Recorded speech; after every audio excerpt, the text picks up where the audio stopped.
वाहिगुरु जी का खालसा वाहिगुरु जी की फतेह जी। सारे वीरां भैणां नूं स्वागत है जी तुहाडा ऑनलाइन गुरमत क्लास विच। सारे वीरां भैणां नूं जी आया आख्या जांदा है। जिवें कि आप सारिआं नूं पता ही है, असीं जपजी साहिब जी दी विचार सारे वीर भैणां मिल के कर रहे हां। कल तक असीं 19 पौड़ियां दी विचार कर चुके हां। जपजी साहिब जी दी पावन बाणी दे अंदर सचियार होने की प्रेरणा है। सचियार होने वास्ते साधन दसे गए ने। वो साधन कित्थों मिलणगे और किवें मिलणगे, साडा मार्गदर्शन किया गया है। और ये समा असीं आप फिक्स करना है कि किन्ने चिर विच असां सचियार हो जाना है। कल तक 19 पौड़ियां दी विचार असीं सांझी कर चुके हाँ। इन्हां पिछलियां 4 पौड़ियां विच गुरु पातशाह जी ने कुदरत की अनंतता दर्शाई सी कि मालिक की जो ये कायनात है, रब्बी गुण ने, दाता ने जां जगत है, किसी भी चीज़ का कोई अंत नहीं है और ना ही अंत पाया जा सकता है। सचियार होने वास्ते जिवें एक ही साधन दस्या है, हुक्म रजाई चलना, नानक लिखिया नाल। इन्हां पावन पौड़ियां दे विच भी सानू समझाया गया है कि जो तुध भावै साई भली कार, तू सदा सलामत निरंकार। कि कार जां कर्म उही चंगा है जो मालिक नू भा जाए, जो प्रभु दे रजा और भाने विच कीता जाए। ते रजा भाना जां लेख दा मतलब है लॉ ऑफ नेचर या कुदरत दी जो नियमावली है, इनू समझ के अपनी जिंदगी जीवी जाए। तो आओ अगली पौड़ी की विचार असी सांझी करिए। भरिए हथ पैर तन देह। भरिए का मतलब जे लिबड़ जाए, हथ दे थत्थे थले औंकड़ है, ਇਹਦਾ मतलब एक हथ, पैर दे रारे थले औंकड़ का मतलब एक पैर, तन का मतलब एक तन यानी शरीर का कोई अंग। और देह दे हाहे थले औंकड़ नहीं है क्योंकि ये फीमेल जेंडर है, इसलिए देह दे हाहे थले औंकड़ नहीं है। तो गुरु पातशाह जी कहते हैं जिवें साडा हथ पैर शरीर का कोई अंग, साडा शरीर लिबड़ जाए मिट्टी आदिक दे नाल। भरीए का मतलब हुंदा है भर जाए, लिबड़ जाए। पिंडां दे अंदर लिबड़न नूं भरना कहंदे ने कि मेरा हाथ चिक्कड़ नाल भर गया है, मीनस लिबड़ गया है, गंदा हो गया है। तो गुरु पातशाह जी कहते हैं पानी धोतै उतरस खेह। ਇਹਦਾ कई वीर पाठ करते हैं उतर सोखे, लेकिन वो पाठ करना गलत है। ये पाठ उतरस ही है। और गुरु ग्रंथ साहिब जी दे विच जदों भी उतरस शब्द आया ना, वो ज़्यादा करके सिहारी दे नाल आया। सिर्फ जपजी साहिब जी की पावन बाणी विच ही उतरस शब्द दे सस्से थले औंकड़ है। बाकी सारे गुरु ग्रंथ साहिब विच उतरस शब्द जिहड़ा है वो सिहारी दे नाल ही आया है। तो जदों असीं पुरातन बीड़ां वाल एक झात मारते हाँ, पाठ करते हाँ, तो उत्थे जपजी साहिब जी का जो ये शब्द उतरस है वो सिहारी दे नाल लिखिया होया भी मिलता है। पानी धोते का मतलब पानी दे नाल धोतियां। उतरस खेह का मतलब खेह जिहड़ी है, मिट्टी जिहड़ी है उतर जाती है। जिवें चिक्कड़ गारे नाल जां सुक्की मिट्टी दे नाल साडा हथ पैर तन का कोई शरीरक अंग जिहड़ा है लिबड़ जाए, तो वो पानी दे नाल धोतियां मिट्टी उतर जाती है।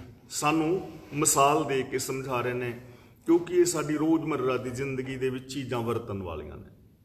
ते रोज़मर्रा की जिंदगी दे विच वरतन वालियां चीज़ां दा उदाहरण दे के ही गुरुदेव पातशाह जी सानू समझाते हैं, जिस दे नाल साडी समझ दे अंदर कोई भी गल बड़ी आसानी दे नाल बह जाती है। हुण अगला बचन करते हैं मूत पलीती कपड़ होए। मूत पलीती का मतलब जे पेशाब आदिक दे नाल कपड़ा पलीत हो जाए, जे मल मूत्र दे नाल कपड़ा पलीत हो जाए, खराब हो जाए, तो दे साबून लईए ਉਹ ਧੋਏ। ਦੇ साबुन का मतलब साबन ला के लईए ਉਹ ਧੋਏ का मतलब उस कपड़े ਨੂੰ ਧੋ लिया जाता है। यानी जे ते मिट्टी आदिक लगी है तो लोग पानी नाल हाथ धो लेंदे ने। मल मूत्र नाल कपड़ा खराब हो जाए तो पानी नाल साफ नहीं हुंदा, साबन लगा लिया जाता है, जिस करके उसकी दुर्गंध, उसका दाग आदिक मिट जाए, साबन नालों धो लिया जाता है।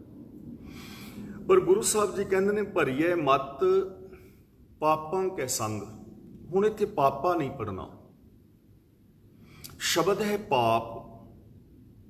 ते जदों किसी नाउन नूं कन्ना लगा के बहुवचनी बनाया जाता है तो उसका उच्चारण नासकी हुंदा है। शब्द है पाप, पाप दे नाल कन्ना लगा के बहुवचनी बनाया गया, शब्द बन गया पापा। ते जे पापा पढ़ांगे तो पापा का मतलब एक तो पिता हुंदा है, दूजा पापा कहंदे ने जिवें पीपल का पापा यानी पत्ता।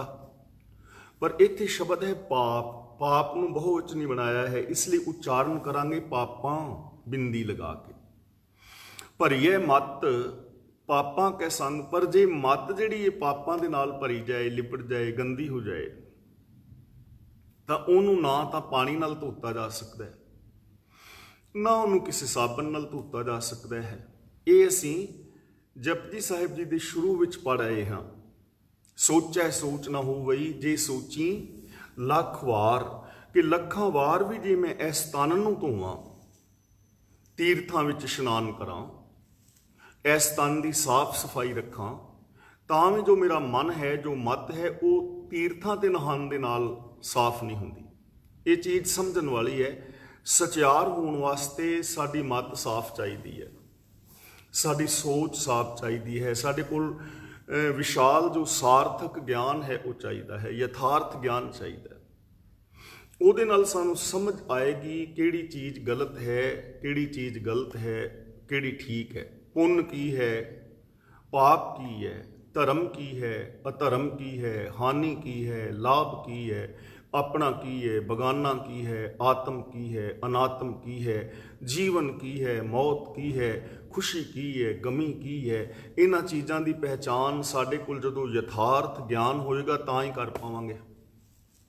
मत बिल्कुल साफ सुथरी होएगी, वैर विरोध तो ईर्खा द्वेष तो रहत होएगी, साडे कोल कॉमन सेंस होएगी, विवेक बुद्ध होएगी, तां तीर्थां आदिक दे इशनान दे नाल, पानी दे नाल कदे भी मत साफ नहीं होंदी। ये गल बिल्कुल यूनीवर्सल ट्रुथ है, ये ब्रह्मंडी सच है, एक मनोवैज्ञानिक तथ्य है। लेकिन आम जो लोग ने वो इत्थे ही उलझे रहंदे ने कि दुनियावी कोई कर्म कांड कर लो, थोड़ा बहुता पुण्य दान कर लो, तीर्थां ते नहा लो, जे कोई बजुर्ग गुजर गया है तो ਉਹਦੇ सुख शांति वास्ते श्राद्ध करा लो, जंतर मंतर कुछ पढ़ लो, टूणे तवीतां नूं अपना लो, मड़ियां मसाणा ते मत्थे टेक लो, बाबियां नूं मत्थे टेक आवो, शायद मतलब ये चीज़ां मिल जाण। पर एवें हुंदा नहीं। हुण गुरु साहब जी कहंदे ने जिवें शरीर आदिक दे उत्ते खे मिट्टी लग जाए उहनूं पानी नाल धो लईदा है। जे मल मूत्र दे नाल कोई कपड़ा खराब हो जाए उहनूं साबन ला के धो लईदा है। इसे तरह जेकर भरीए मत पापां के संग, जे बुद्धि दे अंदर मत दे अंदर विकार आ जान, ईर्खा आ जाए, और देखो पापां दे नाल भरी हुई मत दे नाल मनुख ने अपना किन्ना खुआर कीता है ना काम। जिवें हुण तुसीं 2 मिनट पहला विचार कर रहे सी तां एक पासे तां करोना दे नाल किन्नियां मौतां हो रहीआं ने, सारे देश जिहड़े ने वो लॉकडाउन होए पे ने, इकोनमी का भैड़ा हाल है, आम बंदे का जिहड़ा है रोटी पानी खाना जीना दूभर होया पिया है। ते दूजे पासे बार्डर के उत्ते वो एक दूजे दे नाल मतलब लड़न का या जिस तरह भी तुसीं विचार कर रहे सी मारन का। हुण एक मत पापां वाली है ना, गलत मत है ना, गलत मत का ही एक रिजल्ट है कि देशां दीआं जिहड़ियां भी सीमावां निश्चित कर लईआं गईआं, एक देश नूं दूजे देश ने अपना वैरी समझ लिया, जदों कि एक ओंकार नूं जे समझदे तां इह समस्यावां खड़ियां ही नहीं सी ना होणीआं चाहीदियां। राष्ट्रवाद दा जिहड़ा होका दिता गया बंदे नूं बहुत चंगा लगा, लेकिन दुनिया के उत्ते सब तो वड्डा जिहड़ा खतरा है मनुखता लई, जो मैं समझदा हाँ, वो राष्ट्रवाद ही है कि जो मेरा देश है सुरक्षित रहे, दूजे देश के उत्ते एटम बंब बरसा दिओ, जिवें जापान के उत्ते डेके गए। किन्ने हथियार बनाए गए ने, एटमी हथियार, ते जे ये एटमी हथियार चलते ने तां कि ये मनुखता बचेगी।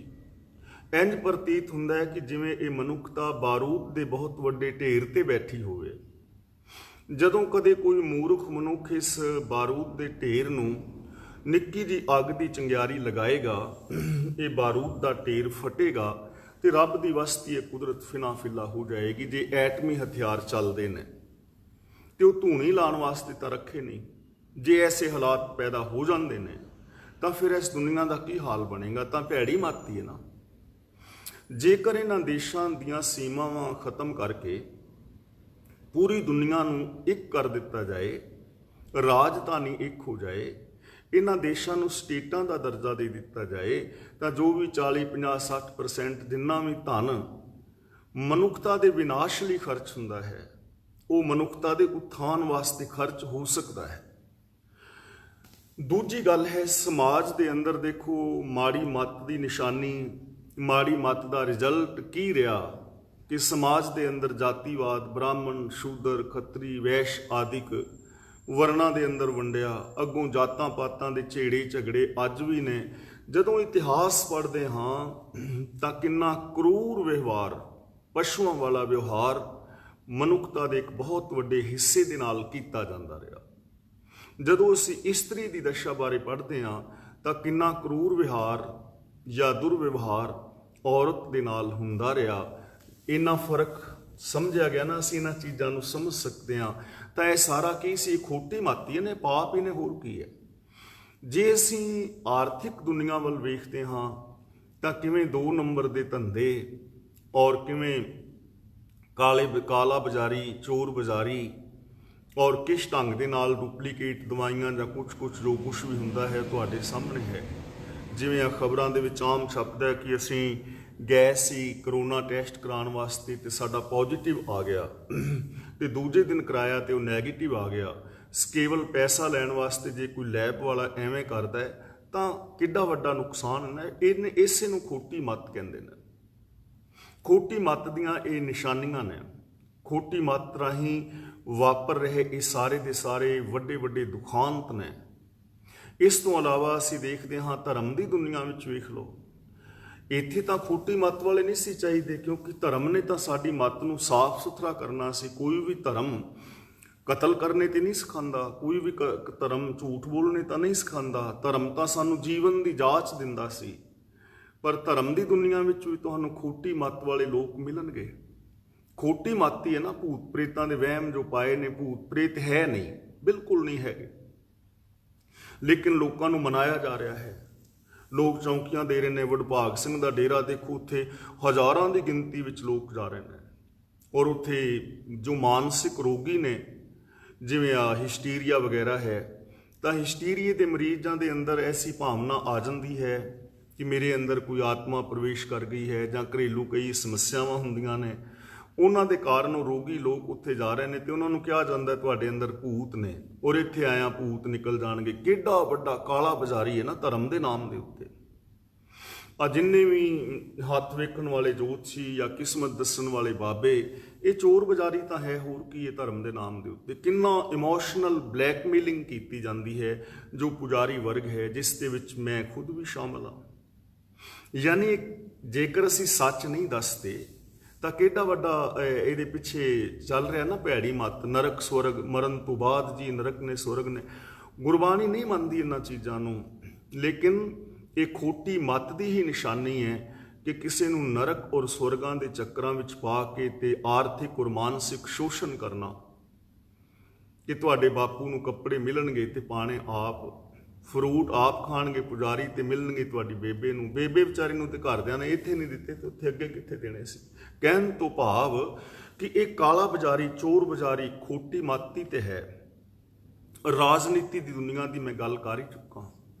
ਤੁਸੀਂ ਪਰਿਵਾਰਕ ਦੁਨੀਆ ਵਿੱਚ ਵੇਖੋ, ਬਹੁਤੇ ਥਾਵਾਂ ਦੀ ਗੱਲ ਕਰ ਰਿਹਾ ਮੈਂ, ਸਾਰਿਆਂ ਦੀ ਨਹੀਂ, ਪਰਸੈਂਟੇਜ ਦੇ ਹਿਸਾਬ ਨਾਲ ਇਹਨਾਂ ਚੀਜ਼ਾਂ ਨੂੰ ਸਮਝਣਾ। ਨੂੰਹਾਂ ਦੇ ਨਾਲ ਸਾਡਾ ਵਿਹਾਰ ਕੁਝ ਹੋਰ ਹੈ, ਧੀਆਂ ਦੇ ਨਾਲ ਹੋਰ ਹੈ, ਆਪਣਿਆਂ ਦੇ ਨਾਲ ਵਿਹਾਰ ਹੋਰ ਹੈ, ਦੂਜਿਆਂ ਦੇ ਨਾਲ ਵਿਹਾਰ ਹੋਰ ਹੈ। ਅਸੀਂ ਆਪਣੀ ਮਾਂ ਨਾਲ ਵਿਹਾਰ ਹੋਰ ਕਰਨੇ ਆ ਤੇ ਨੂੰਹ ਰਾਣੀ ਸੱਸ ਦੇ ਨਾਲ ਵਿਹਾਰ ਹੋਰ ਕਰਦੀ ਹੈ। ਇਹ ਭੈੜੀ ਮਾਤੀ ਤੇ ਹੈ, ਖੋਟੀ ਮਾਤੀ ਹੈ ਨਾ। ਕਿਸੇ ਨੂੰ ਗਾਲਾਂ ਕੱਢਣੀਆਂ, ਕਿਸੇ ਦਾ ਦਿਲ ਦੁਖਾਣਾ, ਕਿਸੇ ਦੀਆਂ ਭਾਵਨਾਵਾਂ ਦਾ ਕਤਲ ਕਰਨਾ, ਚੋਰੀਆਂ ਕਰਨੀਆਂ, ਪਾਪ ਅਪਰਾਧ ਕਰਨੇ, ਕਿਸੇ ਦੇ ਬੱਚਿਆਂ ਨੂੰ ਨਸ਼ਿਆਂ ਵਿੱਚ ਲਾ ਦੇਣਾ, ਖੋਟੀ ਮਾਤੀ ਹੈ ਨਾ। ਤੇ ਇਹ ਖੋਟੀ ਮੱਤ ਵਾਲੇ ਜੋ ਲੋਕ ਨੇ, ਜਿਨ੍ਹਾਂ ਨੇ ਜਿਸ ਖੋਟੀ ਮੱਤ ਕਰਕੇ ਇਸ ਸਮਾਜ ਦਾ, ਸੰਸਾਰ ਦਾ ਭੈੜਾ ਹਾਲ ਹੋਇਆ ਪਿਆ ਹੈ।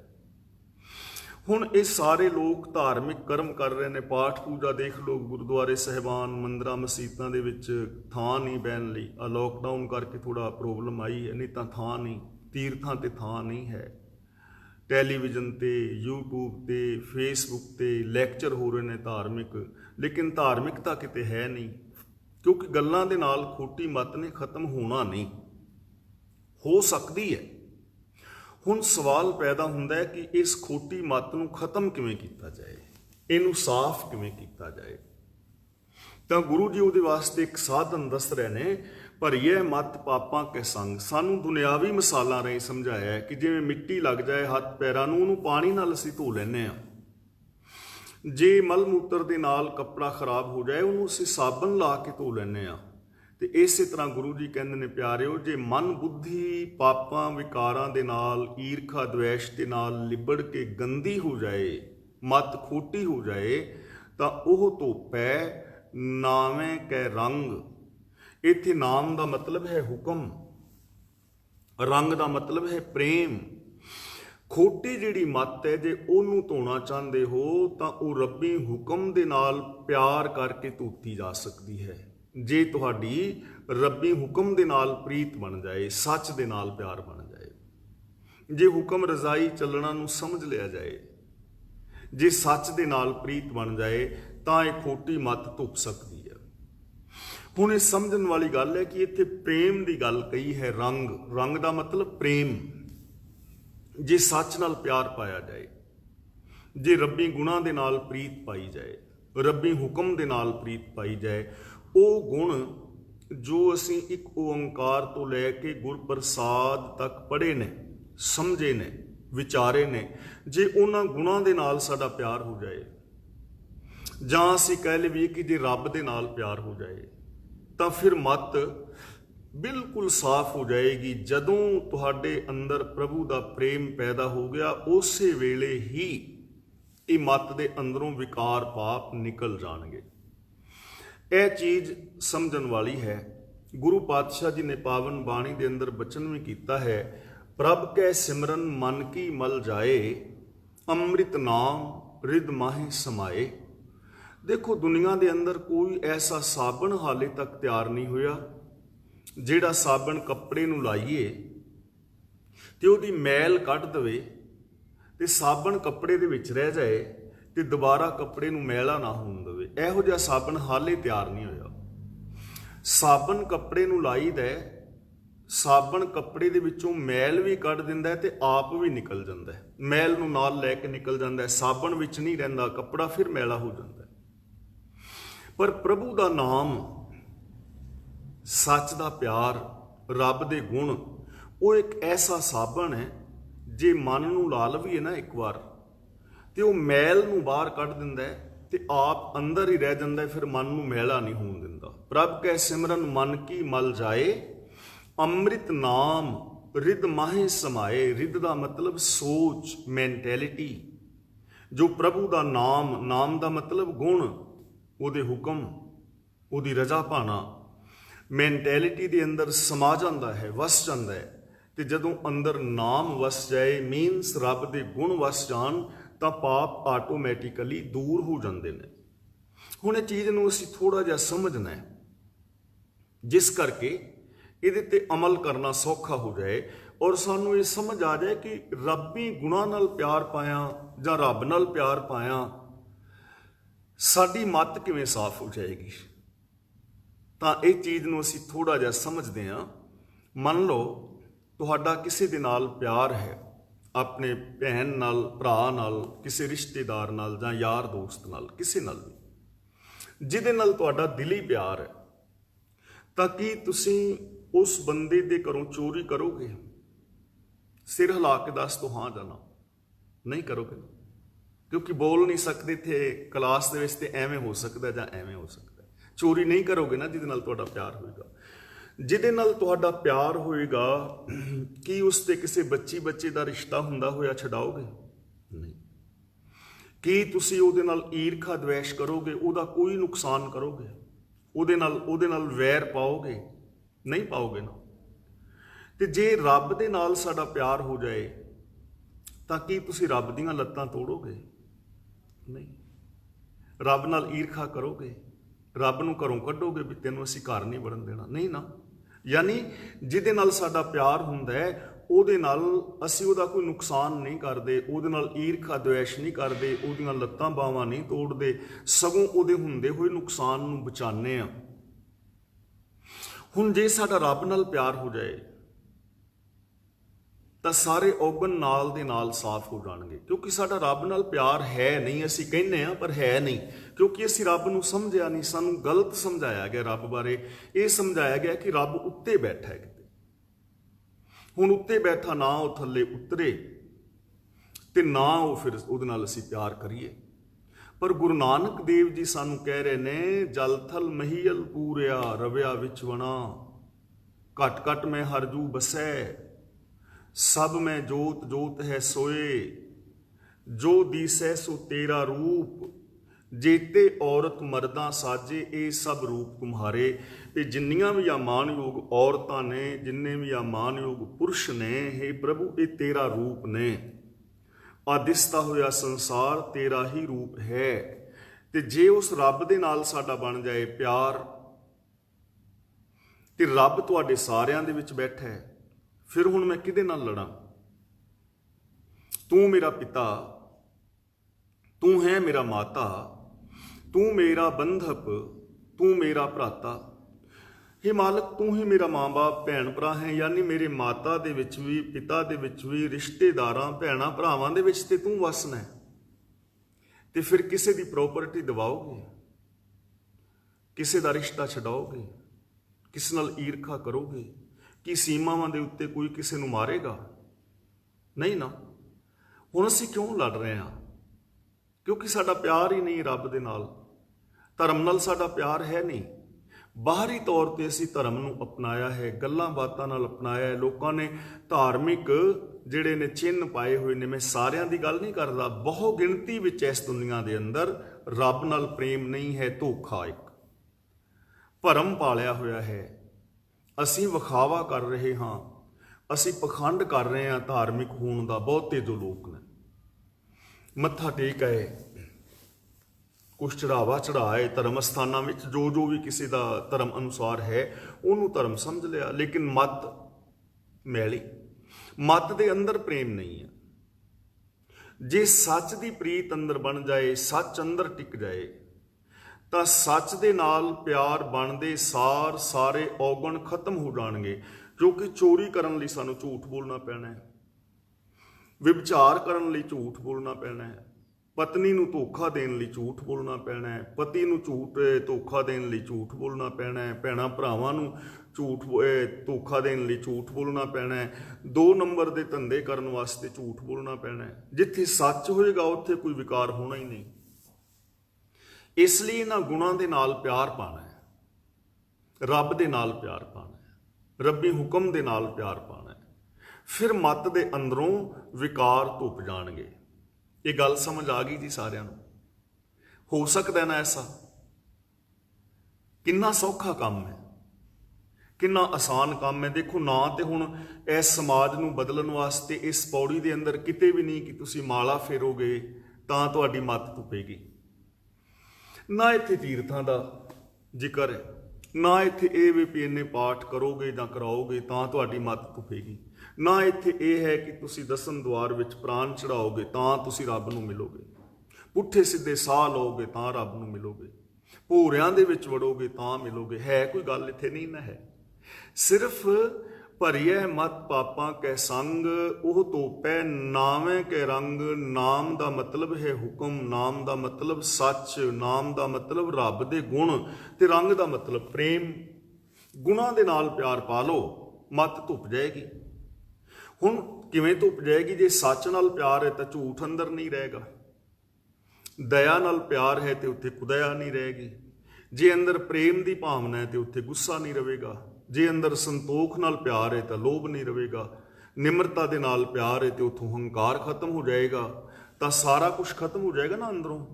ਨਸ ਵੰਝੋ ਕਿਲ ਵਿਖੋ ਕਰਤਾ ਕਰ ਆਇਆ, हे ਪਾਪੋ ਤੇ ਵਿਕਾਰੋ ਨਸ ਜਾਓ ਮੇਰੀ ਮੱਤ ਚੋਂ। ਇਸ ਮੱਤ ਦਾ ਕਰਤਾ ਜਿਹੜਾ ਹੈ ਰੱਬ ਆਪ ਇਸ ਸਿਰ ਦੇ ਘਰ ਦੇ ਵਿੱਚ ਆ ਗਿਆ ਹੈ। ਪਰ ਚੱਕਰ ਇਹ ਹੈ ਕਿ ਅਸੀਂ ਇਸ ਐਂਗਲ ਤੋਂ ਬਾਣੀ ਨੂੰ ਵਿਚਾਰਨ ਦਾ ਯਤਨ ਨਹੀਂ ਕੀਤਾ। ਸਾਡੇ ਦਿਮਾਗ ਵਿੱਚ ਇਹ ਚੀਜ਼ਾਂ ਕੁੱਟ ਕੇ ਭਰ ਦਿੱਤੀਆਂ ਕਿ ਤੁਹਾਡੇ ਤੋਂ ਬਾਣੀ ਸਮਝ ਹੀ ਨਹੀਂ ਜਾਣੀ, ਅਰਥ ਸਮਝ ਨਹੀਂ ਆਉਣੇ, ਪਾਠ ਤੁਹਾਡੇ ਤੋਂ ਹੋਣਾ ਨਹੀਂ, ਆਮ ਬੰਦਾ ਨਹੀਂ ਪੜ੍ਹ ਸਕਦਾ ਤੇ ਚੋਲਿਆਂ ਵਾਲਾ ਬਾਬਾ ਹੀ ਕੋਈ ਸਮਝ ਸਕਦਾ, ਉਹ ਹੀ ਪੜ੍ਹ ਸਕਦਾ। ਤੇ ਅਸੀਂ ਆਪ ਬਾਣੀ ਪੜ੍ਹਨੀ ਛੱਡ ਦਿੱਤੀ, ਵਿਚਾਰਨੀ ਛੱਡ ਦਿੱਤੀ। ਦੇਖੋ ਹੁਣ ਕਲਾਸ ਦੇ ਵਿੱਚ ਕਿਵੇਂ ਆਨੰਦ ਬਣਿਆ ਨਾ, ਇੱਕ ਦੂਜੇ ਦੇ ਨਾਲ ਤੁਸੀਂ ਹਾਸਾ ਮਜ਼ਾਕ ਵੀ ਕਰਦੇ ਤੇ ਨਾਲ ਬਾਣੀ ਦੇ ਵਿਚਾਰ ਵੀ, ਕਿੰਨਾ ਆਨੰਦ ਬਣਿਆ ਹੋਇਆ ਹੈ। ਅਗਲਾ ਬਚਨ ਕਰਦੇ ਨੇ, ਪੁੰਨੀ ਪਾਪੀ ਆਖਣ ਨਾਹੇ। ਇਹਨੂੰ ਐਵੇਂ ਪੜ੍ਹਨਾ, ਪੁੰਨੀ ਪਾਪੀ ਆਖਣ ਨਾਹੇ। ਆਖਣ ਨਾਹੇ ਦਾ ਮਤਲਬ ਸਿਰਫ ਕਹਿਣ ਵਾਸਤੇ ਨਹੀਂ ਹੈ ਕਿ ਇਹ ਬੰਦਾ ਪੁੰਨੀ ਹੈ ਤੇ ਇਹ ਬੰਦਾ ਪਾਪੀ ਹੈ, ਤੇ ਨਾ ਕਹਿਣ ਦੇ ਨਾਲ ਕੋਈ ਪੁੰਨੀ ਔਰ ਪਾਪੀ ਬਣ ਜਾਂਦਾ। ਮੰਨ ਲਓ ਮੈਂ ਚੰਗੇ ਕੰਮ ਕਰਦਾ ਹਾਂ, ਸੱਚੇ ਰਾਹ ਤੇ ਚੱਲਦਾ ਹਾਂ, ਤੇ ਮੈਨੂੰ ਤੁਸੀਂ ਪਾਪੀ ਕਹੀ ਵੀ ਜਾਓ ਤੇ ਕਹਿਣ ਨਾਲ ਕੀ ਫਰਕ ਪਵੇਗਾ? ਜਦੋਂ ਮੈਂ ਕੰਮ ਕਾਰ ਹੀ ਚੰਗੇ ਰਿਹਾ ਤੇ ਪਾਪੀ ਕਹੀ ਜਾਓ, ਤੁਹਾਡੇ ਕਹਿਣ ਨਾਲ ਮੈਂ ਪਾਪੀ ਨਹੀਂ ਬਣ ਜਾਣਾ। ਤੇ ਜੇ ਮੈਂ ਮਾੜੇ ਕਰਮ ਕਰਦਾ ਹਾਂ ਤੇ ਤੁਸੀਂ ਮੈਨੂੰ ਧਰਮੀ ਕਹੀ ਜਾਓ ਕਿ ਬੜਾ ਧਰਮੀ ਹੈ, ਸੰਤ ਹੈ, ਫਲਾਣਾ ਹੈ, ਤਾਂ ਉਹਦੇ ਨਾਲ ਮੈਂ ਕੋਈ ਧਰਮੀ ਨਹੀਂ ਬਣ ਚੱਲਿਆ, ਕਿਉਂਕਿ ਮੈਂ ਜੋ ਕਰਮ ਕਰ ਰਿਹਾ ਹਾਂ ਉਹ ਮੈਨੂੰ ਪਤਾ ਹੈ। ਕਿਸੇ ਦੇ ਕਹਿਣ ਦੇ ਨਾਲ, ਸਿਰਫ ਕਹਿਣ ਦੇ ਨਾਲ ਨਾ ਕੋਈ ਧਰਮੀ ਹੋ ਜਾਂਦਾ ਹੈ, ਨਾ ਹੀ ਕੋਈ ਪਾਪੀ ਹੋ ਜਾਂਦਾ ਹੈ। ਪਹਿਲੀ ਗੱਲ। ਤੇ ਦੂਜੀ ਗੱਲ, ਅਸਲੀ ਜੋ ਅਰਥ ਇਹ ਹੈ ਕਿ ਪੁੰਨੀ ਪਾਪੀ ਆਖਣ ਨਾਹੇ, ਇਹ ਸਿਰਫ ਕਹਿਣ ਦੀਆਂ ਗੱਲਾਂ ਹੀ ਨਹੀਂ ਕਿ ਇਹ ਪੁੰਨੀ ਹੈ ਔਰ ਪਾਪੀ ਹੈ, ਇਹ ਅਸਲੀਅਤ ਹੈ। ਗੁਰੂ ਜੀ ਕਹਿੰਦੇ ਨੇ, ਕਰ ਕਰ ਕਰਨਾ ਲਿਖ ਲੈ ਜਾਹੋ। ਕਰ ਕਰ ਦਾ ਮਤਲਬ ਕਰ ਕਰਕੇ, ਕਰਨਾ ਦਾ ਮਤਲਬ ਜੋ ਕਰ ਰਹੇ ਹੋ, ਜਿਹੜੇ ਕਰਮ ਕਰ ਰਹੇ ਹੋ ਇਹ ਲਿਖ ਕੇ ਨਾਲ ਲੈ ਜਾਓਗੇ। ਨਾਲ ਲੈ ਜਾਓਗੇ ਦਾ ਮਤਲਬ ਤੁਹਾਡੇ ਨਾਲ ਹੀ ਚੱਲਣਗੇ। ਜਿਹੜੇ ਹੁਣ ਕਰਮ ਕੀਤੇ ਨੇ ਤੁਹਾਡੇ ਨਾਲ ਚੱਲ ਰਹੇ ਨੇ, ਚੱਲਦੇ ਰਹਿਣਗੇ। ਔਰ ਉਹ ਲਿਖਣਾ ਕੀ ਹੈ, ਇਹ ਚੀਜ਼ ਬਹੁਤ ਸਮਝਣ ਵਾਲੀ ਹੈ। ਜਿਵੇਂ ਸਾਨੂੰ ਕਿਹਾ ਜਾਂਦਾ ਨਾ ਕਿ ਪਿੱਛੋਂ ਕਰਮ ਲਿਖੇ ਹੋਏ ਆ ਰਹੇ ਨੇ, ਚੰਗੇ ਔਰ ਮਾੜੇ ਕਰਮ, ਤੇ ਜੇ ਤੇ ਪਿੱਛੋਂ ਹੀ ਲਿਖੇ ਆ ਰਹੇ ਨੇ ਤਾਂ ਫਿਰ ਤਾਂ ਲੋੜ ਹੀ ਨਹੀਂ ਹੈਗੇ, ਫਿਰ ਤੇ ਬਦਲ ਹੀ ਨਹੀਂ ਸਕਦੇ। ਰੱਬ ਦੇ ਕਰਨੇ ਨੂੰ ਕਿਵੇਂ ਬਦਲੋਗੇ? ਲੇਖ ਨਾ ਮਿਟੀ ਹੈ ਸਖੀ, ਜੇ ਮਿਟ ਹੀ ਨਹੀਂ ਸਕਦਾ ਤੇ ਫਿਰ ਯਤਨ ਕਰਨ ਦੀ ਕੀ ਲੋੜ ਹੈ? ਲੇਖ ਨੂੰ ਜੇ ਅਸੀਂ ਇਸ ਤਰ੍ਹਾਂ ਐਕਸਪਲੇਨ ਕਰਾਂਗੇ ਤੇ ਫਿਰ ਤੇ ਲੋੜ ਹੀ ਨਹੀਂ ਹੈ, ਕਿਉਂਕਿ ਮਿਟ ਹੀ ਨਹੀਂ ਸਕਦਾ। ਫਿਰ ਤੇ ਮੇਰੇ ਕਰਮਾਂ ਵਿੱਚ ਜੇ ਪਾਪ ਲਿਖੇ ਨੇ ਮੈਂ ਪਾਪ ਹੀ ਕਰਾਂਗਾ, ਕਤਲ ਹੀ ਕਰਾਂਗਾ। ਜਿਹਦੇ ਕਰਮਾਂ ਚੰਗੇ ਲਿਖੇ ਨੂੰ ਚੰਗਾ ਹੀ ਕਰੇਗਾ। ਫਿਰ ਤਾਂ ਸਾਡਾ ਕੋਈ ਰੋਲ ਹੀ ਨਹੀਂ ਹੈ ਨਾ ਜ਼ਿੰਦਗੀ 'ਚ।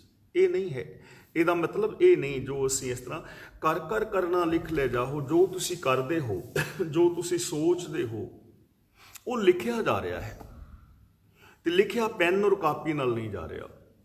ਸਾਡੇ ਅੰਦਰ ਸੰਸਕਾਰ ਪੈਦਾ ਹੋ ਰਹੇ ਨੇ। ਜਦੋਂ ਅਸੀਂ ਕੋਈ ਕਲਪਨਾ ਕਰਦੇ ਹਾਂ ਨਾ, ਉਹ ਕਲਪਨਾ ਹੀ ਸਾਡਾ ਵਿਚਾਰ ਬਣਦੀ ਹੈ।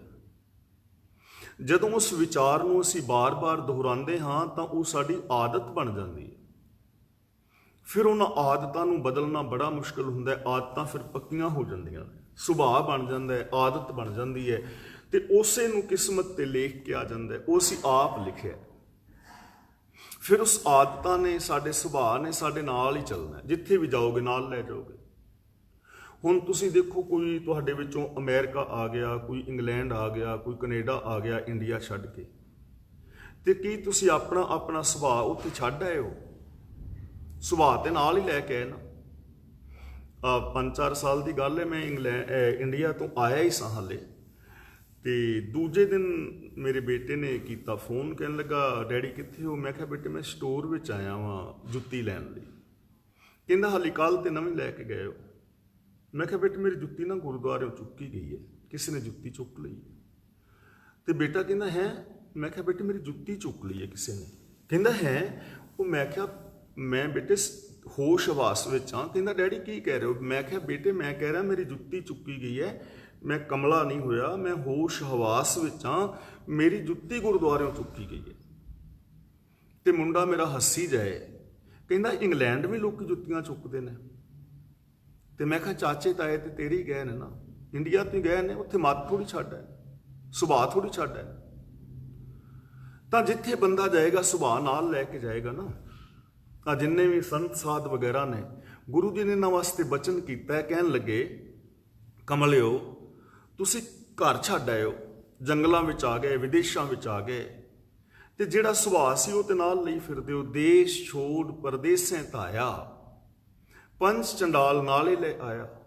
ਕਾਨ ਫਰਾਏ ਹਿਰਾਏ ਟੂਕਾ, ਕੰਨ ਪੜਵਾ ਲੈ ਨੇ, ਸਿਰ ਵਿੱਚ ਸੁਆਹ ਪਾਈ ਫਿਰਦਾ ਤੇ ਘਰ ਘਰ ਵਿੱਚ ਮੰਗਦਾ ਫਿਰਨਾ। ਬਨਤਾ ਛੋੜ, ਆਪਣੀ ਘਰ ਵਾਲੀ ਛੱਡ ਆਇਆ, ਤੂੰ ਵਿਆਹ ਨਹੀਂ ਕਰਾਇਆ।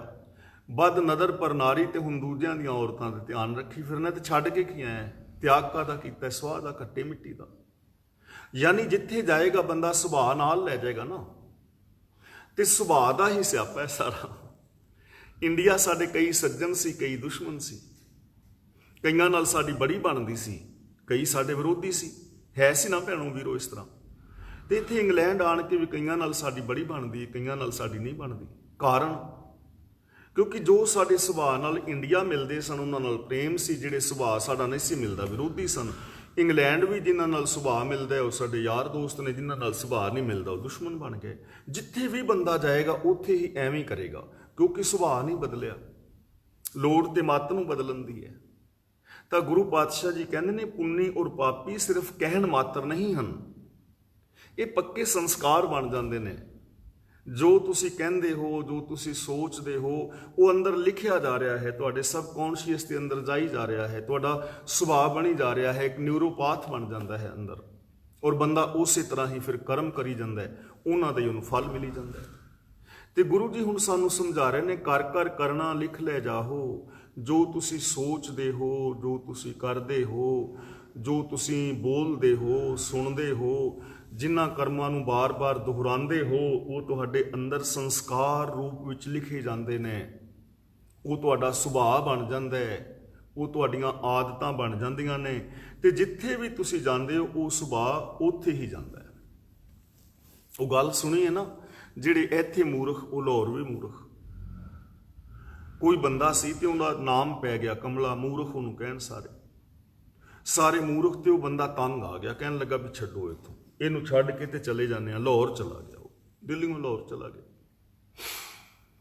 ਉੱਥੇ ਹੁਣ ਜਾ ਕੇ ਕੰਮ ਲੱਭੇ ਨਾ, ਘਰੋਂ ਨਿਕਲੀਏ ਫਿਰ ਪਤਾ ਲੱਗਦਾ ਨਾ ਕਿੰਨੀਆਂ ਤਕਲੀਫਾਂ। ਤੇ ਉੱਥੇ ਕਿਸੇ ਮਾਈ ਨੇ ਭੱਠੀ ਦੀ ਡਾਹੀ ਸੀ, ਤੇ ਉਹ ਭੱਠੀ ਵਿੱਚ ਦਾਣੇ ਭੁੰਨਦੀ ਸੀ, ਤੇ ਕਹਿਣ ਲੱਗਾ ਮਾਈ ਮੈਂ ਇਸ ਤਰ੍ਹਾਂ ਆਇਆ ਤੇ ਮੈਂ ਰਹਿਣਾ ਹੈ। ਤੇ ਮੈਨੂੰ ਕਹਿਣ ਲੱਗੀ ਚੱਲ ਕੋਈ ਨਾ, ਤੂੰ ਇਹਨੂੰ ਮੈਂ ਰੋਟੀ ਬਣਾ ਕੇ ਖਵਾਉਂਦੀ ਆ, ਤੇ ਤੂੰ ਭੱਠੀ ਵਿੱਚ ਅੱਗ ਡਾ। ਉਹਨੇ ਜਦੋਂ ਅੱਗ ਡਾਈ ਤੇ ਉਹ ਮਤਲਬ ਬਾਲਣ ਉਹਨੇ ਜ਼ਿਆਦਾ ਪਾਤਾ, ਇੱਕ ਵਾਰੀ ਅੱਗ ਦਾ ਭਾਂਬੜ ਮੱਚ ਗਿਆ। ਕਹਿਣ ਲੱਗੀ ਇੰਨੀ ਅੱਗ ਨਹੀਂ, ਸਿਰਫ ਥੋੜੀ ਥੋੜੀ ਪੱਤਾ ਸੁੱਟ। ਉਹਨੇ ਲੱਕੜਾਂ ਬਾਹਰ ਖਿੱਚ ਲਈਆਂ ਤੇ ਨਾਲ ਇੱਕ ਪੱਤਾ ਇਹਨਾਂ ਕਤੋੜੇ ਦੇ ਵਿੱਚ ਸੁੱਟ ਦੇਵੇ। ਪੱਤਾ ਉਹ ਕਹਿਣ ਲੱਗੀ ਤੂੰ ਥੋੜੀ ਜ਼ਿਆਦੀ ਤੇ ਫਿਰ ਚੁੱਬਾ ਜ਼ਿਆਦਾ ਡਾਤਾ। ਪਾਂਦੀ ਵੇ ਮੂਰਖਾ, ਤੈਨੂੰ ਅਕਲ ਹੈ ਨਹੀਂ। ਉਹ ਕਹਿੰਦਾ ਮਾਈ ਬਾਕੀ ਗੱਲਾਂ ਛੱਡ, ਮੈਂ ਲਾਹੌਰ ਆਇਆ ਦਿੱਲੀ ਤੋਂ, ਤੇ ਹਾਲੇ ਮੈਂ ਇੱਥੇ ਆਇਆ ਹੀ ਆ, ਮੈਨੂੰ ਇਹ ਦੱਸ ਵੀ ਮੇਰਾ ਨਾਂ ਤੈਨੂੰ ਕਿਹਨੇ ਦੱਸਿਆ?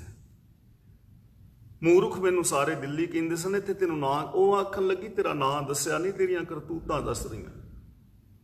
ਕਰਮ ਨੇ ਨਾ, ਤਾਂ ਕਰਮ ਕਿਵੇਂ ਛੁਪਾਓਗੇ? ਉਹ ਲਿਖੇ ਜਾ ਰਹੇ ਨੇ ਅੰਦਰ, ਉਹ ਸੁਭਾਅ ਨਾਲ ਜਾਏਗਾ, ਜਿੱਥੇ ਵੀ ਜਾਓਗੇ ਜਾਏਗਾ। ਇਸ ਲਈ ਚੰਗਾ ਸੋਚੋ।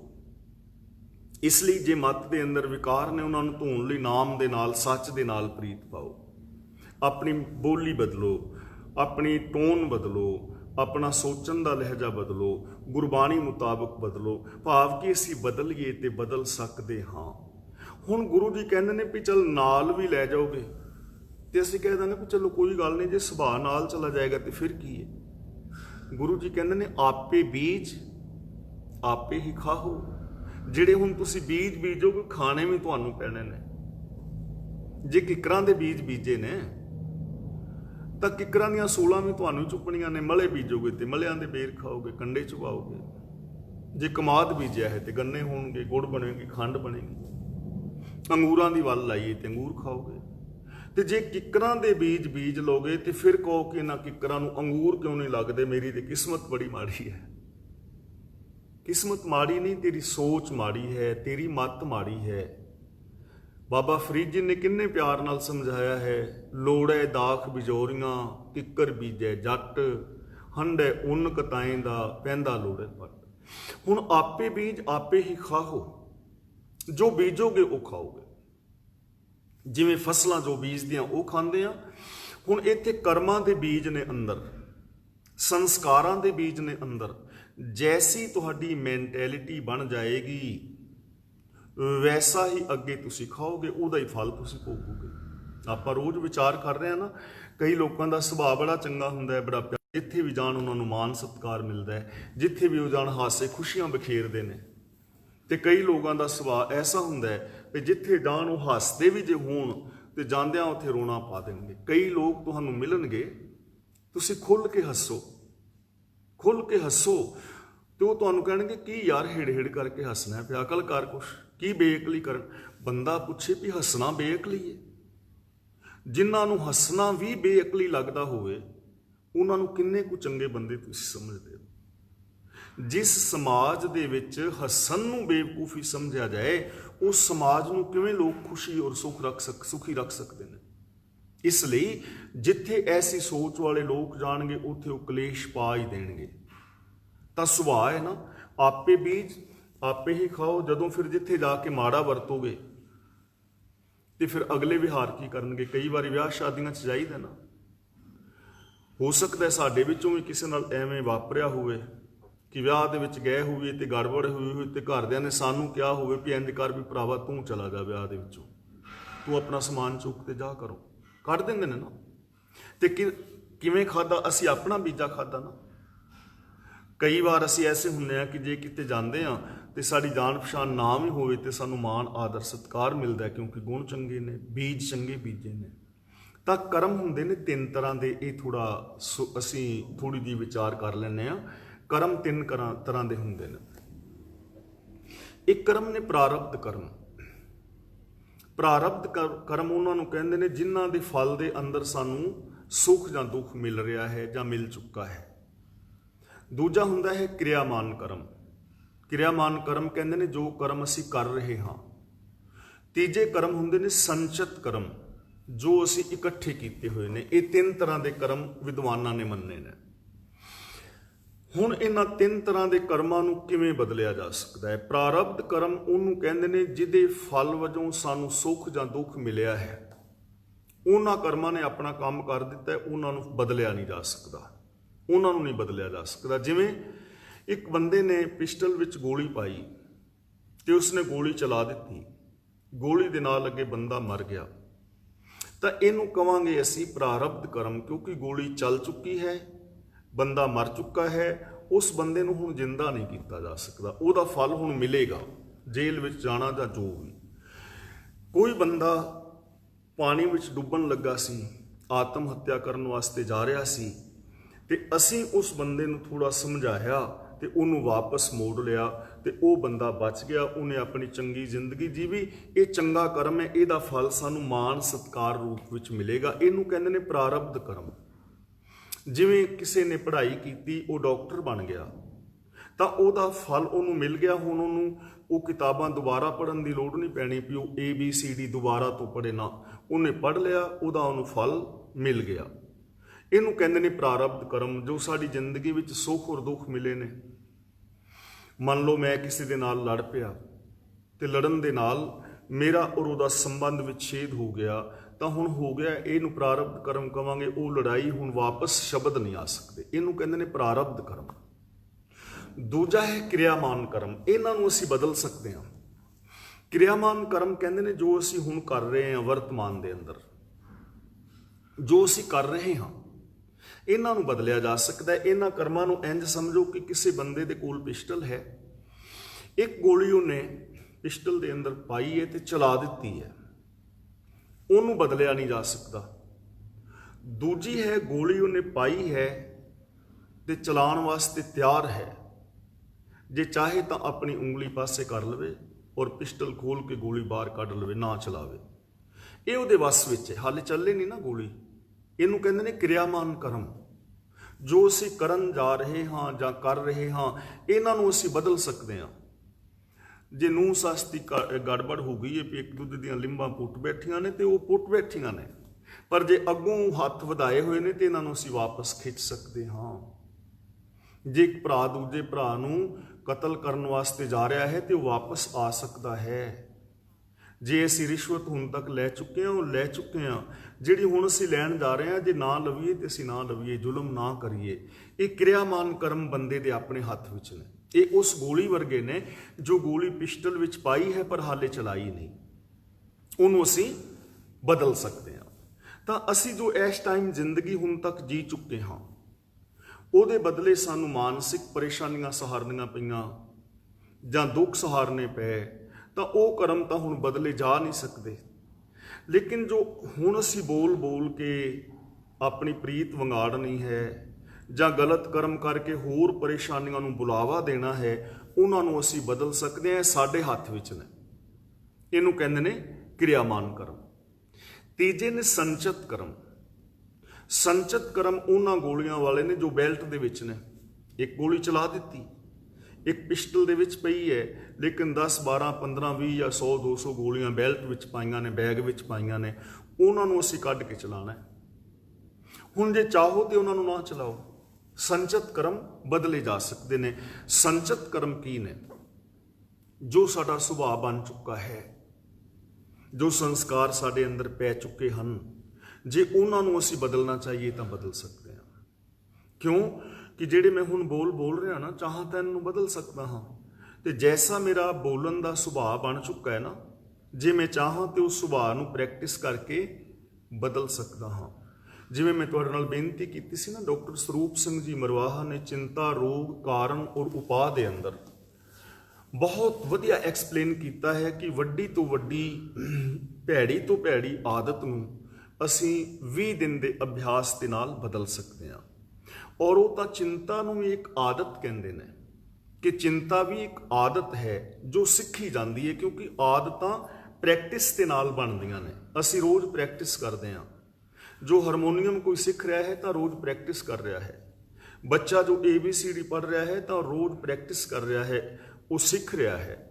ਇਸੇ ਤਰ੍ਹਾਂ ਅਸੀਂ ਚਿੰਤਾ ਕਰਨੀ ਸਿੱਖਦੇ ਹਾਂ, ਅਭਿਆਸ ਕਰਦੇ ਹਾਂ ਕਿ ਅੱਜ ਬੇਟਾ ਬਾਹਰ ਗਿਆ ਹੈ, ਕਾਸ਼ ਕਿਤੇ ਉਹਦਾ ਐਕਸੀਡੈਂਟ ਹੀ ਨਾ ਹੋ ਜਾਏ।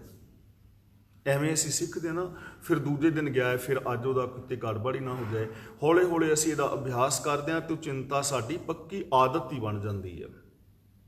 ਪੱਕੀ ਆਦਤ ਬਣ ਜਾਂਦੀ ਹੈ, ਅਸੀਂ ਪ੍ਰੈਕਟਿਸ ਕੀਤੀ ਹੈ ਉਹਦੀ। ਹੁਣ ਡਾਕਟਰ ਸਰੂਪ ਸਿੰਘ ਮਰਵਾਹਾ ਲਿਖਦੇ ਨੇ ਕਿ ਜਿਹੜਾ ਚਿੰਤਾਵਾਨ ਬੰਦਾ ਹੈ ਨਾ, ਰੋਗੀ ਹੈ, ਉਹ ਚਿੰਤਾ ਦੇ ਅੰਦਰ ਮਸਤ ਰਹਿੰਦਾ ਹੈ। ਉਹਦੇ ਅੰਦਰ ਕੋਈ ਹੋਰ ਵਿਚਾਰ ਆਉਂਦੀ ਹੋਈ ਨਹੀਂ। ਬੱਦਲ ਆ ਗਏ ਨੇ, ਹੁਣ ਪਤਾ ਨਹੀਂ ਹੜ੍ਹ ਆਉਣਗੇ, ਪਿੰਡਾਂ ਦੇ ਪਿੰਡ ਰੁੜ ਜਾਣੇ ਨੇ, ਹੁਣ ਐਤਕੀ ਸਰਦੀ ਪੈਣ ਲੱਗੀ ਹੈ, ਹੁਣ ਕੱਕਰ ਪੈਣਾ ਹੈ, ਹੁਣ ਤਾਂ ਬਰਫ਼ ਪੈਣੀ ਸ਼ੁਰੂ ਹੋ ਗਈ, ਸਲਿੱਪਰੀ ਬਣ ਜਾਣੀ ਹੈ, ਬਸ ਬੁੱਢੇ ਤੇ ਨਹੀਂ ਬਚਦੇ, ਹੁਣ ਇਹ ਤੇ ਗਏ, ਲੱਤਾਂ ਬਾਹਾਂ ਟੁੱਟ ਗਈਆਂ, ਦੁੱਧ। ਯਾਨੀ ਉਹ ਚਿੰਤਾਵਾਂ ਬਾਰੇ ਸੋਚਦਾ ਹੈ, ਅਭਿਆਸ ਕਰਦਾ ਹੈ ਤੇ ਉਹ ਕਹਿੰਦਾ ਹੈ ਚਿੰਤਾਵਾਨ ਚਿੰਤਾ ਦੇ ਅੰਦਰੋਂ ਰਸ ਲੈਂਦਾ ਹੈ। ਤੇ ਡਾਕਟਰ ਜਿਹੜੇ ਮਨੋਵਿਗਿਆਨਿਕ ਨੇ ਉਹ ਤੇ ਇਹ ਵੀ ਗੱਲ ਕਹਿੰਦੇ ਨੇ ਕਿ ਜਿੱਦਣ ਚਿੰਤਾਵਾਨ ਨੂੰ ਕੋਈ ਚਿੰਤਾ ਨਾ ਹੋਵੇ, ਕੋਈ ਚਿੰਤਾ ਵਾਲੀ ਘਟਨਾ ਨਾ ਘਟੇ, ਉਦੋਂ ਉਹਨੂੰ ਇਹ ਚਿੰਤਾ ਹੋ ਜਾਂਦੀ ਵੀ ਅੱਜ ਚਿੰਤਾ ਹੋਈ ਕਿਉਂ ਨਹੀਂ। ਉਹ ਇਸ ਗੱਲ ਦੀ ਚਿੰਤਾ ਕਰਨ ਲੱਗ ਪੈਂਦਾ ਵੀ ਅੱਜ ਚਿੰਤਾ ਹੋਈ ਕਿਉਂ ਨਹੀਂ, ਕਿਉਂਕਿ ਅਭਿਆਸ ਹੈ ਨਾ। ਹੁਣ ਇਹ ਅਭਿਆਸ ਹੈ, ਚਿੰਤਾ ਅਭਿਆਸ ਹੈ, ਹੋਰ ਕੁਛ ਨਹੀਂ ਹੈ। ਹੁਣ ਜੇ ਤੁਸੀਂ ਖੁਸ਼ ਰਹਿਣ ਦਾ ਅਭਿਆਸ ਕਰੋ, ਚਿੰਤਾ ਕਰਨੀ ਛੱਡ ਦਿਓ, ਖੁਸ਼ ਰਹਿਣ ਦਾ ਅਭਿਆਸ ਕਰੋ, ਵਰਡਿੰਗ ਬਦਲੋ ਆਪਣੀ, ਤਾਂ ਹੌਲੇ ਹੌਲੇ ਤੁਸੀਂ 20 ਦਿਨ ਦੇ ਅਭਿਆਸ ਦੇ ਨਾਲ ਖੁਸ਼ ਰਹਿਣਾ ਸਿੱਖ ਜਾਓਗੇ। ਕਿਉਂਕਿ ਜੋ ਵਰਡਿੰਗ ਅਸੀਂ 20 ਵਾਰੀ 25 ਵਾਰੀ ਬੋਲਦੇ ਹਾਂ, ਉਹ ਸਾਡੇ ਅੰਦਰ ਚਲੀ ਜਾਂਦੀ ਹੈ। ਤੇ 20-25 ਦਿਨ ਜਿਹੜੀ ਚੀਜ਼ ਨੂੰ ਅਸੀਂ ਬਾਰ-ਬਾਰ ਦੁਹਰਾਉਂਦੇ ਹਾਂ, ਉਹ ਸਾਡੀ ਇੱਕ ਆਦਤ ਬਣ ਜਾਂਦੀ ਹੈ। ਇਸ ਲਈ ਇਹ ਵਰਡਿੰਗ ਜਿਹੜੀ ਮੈਂ ਤੁਹਾਡੇ ਨਾਲ ਸਾਂਝੀ ਕੀਤੀ ਹੈ, ਪਹਿਲਾਂ ਵੀ ਮੈਂ ਖੁਦ ਵੀ ਇਹਨਾਂ ਚੀਜ਼ਾਂ ਨੂੰ ਰਿਪੀਟ ਕਰਦਾ ਹਾਂ ਸਵੇਰੇ ਉੱਠਦਿਆਂ ਸਾਰ, ਕਿ ਵਾਹਿਗੁਰੂ ਨੇ ਮੈਨੂੰ ਖੁਸ਼ੀਆਂ ਭਰੀ ਜ਼ਿੰਦਗੀ ਬਖਸ਼ੀ ਹੈ। ਤੇ ਇਹ ਚੀਜ਼ ਨੂੰ ਮੈਂ ਨਿਰਾ ਬੋਲਦਾ ਨਹੀਂ, ਅੰਦਰ ਫੀਲਿੰਗ ਵੀ ਲੈਣੀ ਹੈ, ਐਕਸ਼ਨ ਵੀ ਕਰਨਾ ਹੈ ਕਿ ਵਾਹਿਗੁਰੂ ਨੇ ਮੈਨੂੰ ਖੁਸ਼ੀਆਂ ਭਰੀ ਜ਼ਿੰਦਗੀ ਬਖਸ਼ੀ ਹੈ। ਐਵੇਂ ਫੀਲਿੰਗ ਵੀ ਲਓ, ਐਕਸ਼ਨ ਵੀ ਕਰੋ। ਤੇ ਇਹ ਨਹੀਂ ਕਿ ਵਾਹਿਗੁਰੂ ਨੇ ਖੁਸ਼ੀਆਂ ਭਰੀ ਜ਼ਿੰਦਗੀ, ਇਹ ਨਹੀਂ। ਮਨ ਬਚਨ ਕਰਮ ਕਰਕੇ ਵਾਹਿਗੁਰੂ ਨੇ ਮੈਨੂੰ ਖੁਸ਼ੀਆਂ ਭਰੀ ਜ਼ਿੰਦਗੀ ਬਖਸ਼ੀ ਹੈ। ਮੇਰੇ ਚਿਹਰੇ ਤੇ ਨੂਰ, ਮੇਰੀਆਂ ਅੱਖਾਂ ਵਿੱਚ ਚਮਕ, ਮੇਰੇ ਬੁੱਲ੍ਹਾਂ ਤੇ ਮੁਸਕਰਾਹਟ ਹੈ। ਮੇਰੇ ਚਾਰ ਚੁਫੇਰੇ ਖੁਸ਼ੀਆਂ, ਪ੍ਰਸੰਨਤਾਵਾਂ, ਸਫਲਤਾਵਾਂ ਮੌਜੂਦ ਨੇ। ਰੱਬ ਦਾ ਇਹ ਸੰਸਾਰ ਬੜਾ ਸੁਹਾਵਣਾ ਹੈ। ਇਸ ਯੂਨੀਵਰਸ ਦੇ ਅੰਦਰ ਜੋ ਕੁਝ ਵੀ ਹੈ ਉਹ ਪਰਿਪੂਰਨ ਹੈ, ਤੇ ਰੱਬ ਦੇ ਇਸ ਯੂਨੀਵਰਸ ਦੇ ਅੰਦਰ ਮੈਂ ਰੱਬ ਦੀ ਇੱਕ ਸਪੈਸ਼ਲ ਕ੍ਰੀਏਸ਼ਨ ਹਾਂ। ਮੈਂ ਆਪਣੇ ਪਰਿਵਾਰ ਤੋਂ, ਬੱਚਿਆਂ ਤੋਂ, ਸੱਜਣਾ ਮਿੱਤਰਾਂ, ਰਿਸ਼ਤੇਦਾਰਾਂ ਤੋਂ ਸੰਤੁਸ਼ਟ ਹਾਂ। ਮੈਂ ਖੁਸ਼ ਹਾਂ, ਮੈਂ ਪ੍ਰਸੰਨ ਹਾਂ, ਮੈਂ ਰਿਲੈਕਸ ਹਾਂ।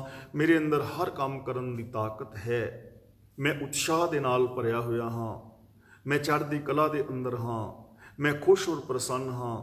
ਮੇਰੀ ਜ਼ਿੰਦਗੀ ਠੀਕ ਰਾਹਾਂ ਤੇ ਜਾ ਰਹੀ ਹੈ। ਇਹ ਸ਼ਬਦ ਤੁਸੀਂ 20-25 ਵਾਰੀ ਡੇਲੀ ਰਿਪੀਟ ਕਰੋ ਔਰ 20-25 ਦਿਨ ਲਗਾਤਾਰ ਕਰੋ, ਤੁਸੀਂ ਇਹੋ ਜਿਹੇ ਹੋ ਜਾਓਗੇ।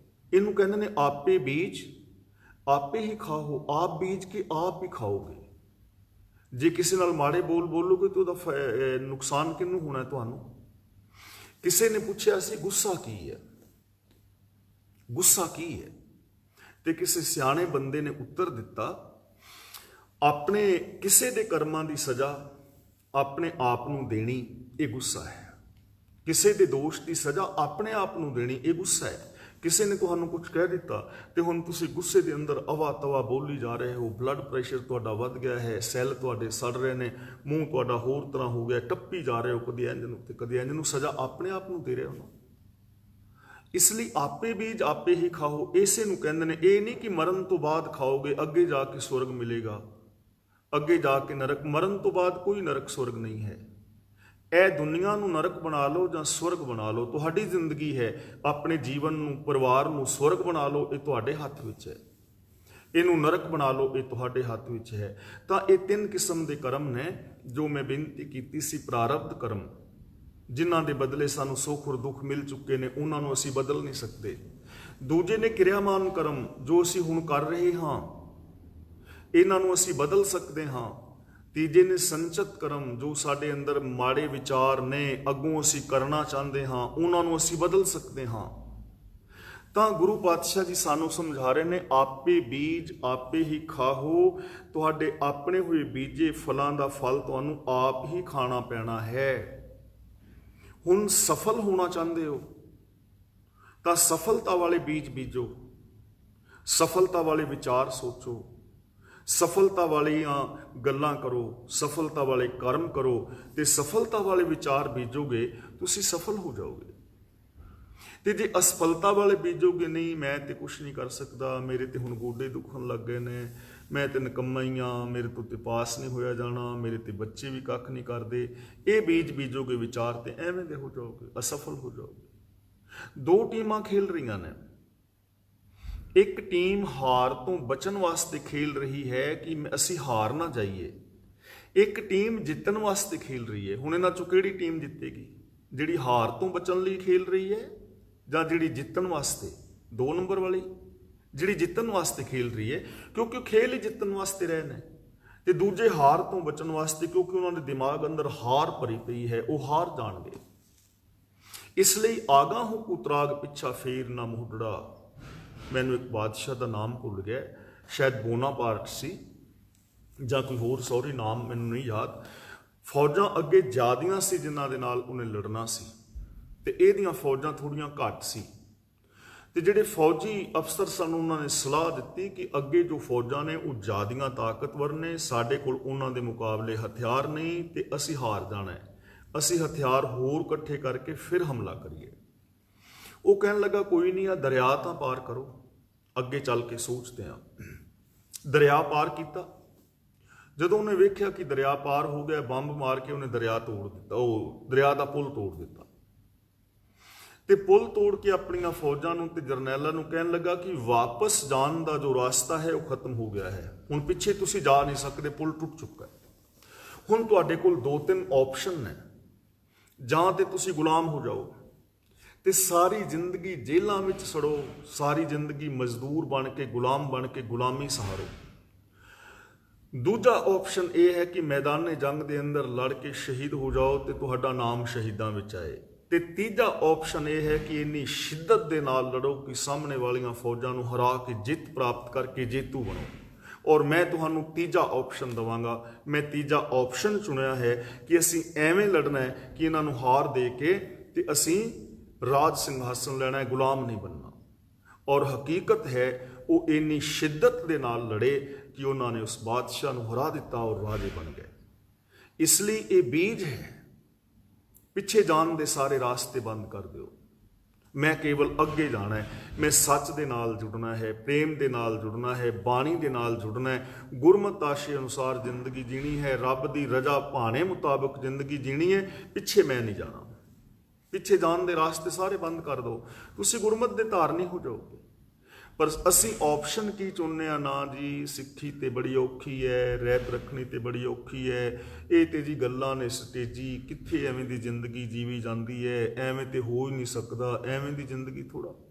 हुण ऑप्शन देखो असी की चुन रहे हैं, बीज किहड़े बीज रहे हैं, बीज किहड़े बीज रहे हैं, तो फिर एवें होएगा, किवें जितोगे, किवें गुरमत की जिंदगी जीवोगे, किवें असी जी सकांगे, किवें गुरमत फैलेगी। बच्चे जी साडे पंजाबी नहीं बोलते तो बच्चे सुनते ही नहीं। हुण की बीज बीज रहे हो कि बच्चे सुनते ही नहीं, तो जदों नहीं सुनते तुहाडे बीज ही पहलां बीजिया तो फिर की होगा। इसलिए पॉजिटिव सोचो, पॉजिटिव सकारात्मक बीज बीजो। आपे बीज आपे ही खाहो, नानक हुक्मी आवहो जाहो। हुक्मी का मतलब हुक्म अंदर, सिस्टम के अंदर आओगे और चले जाओगे।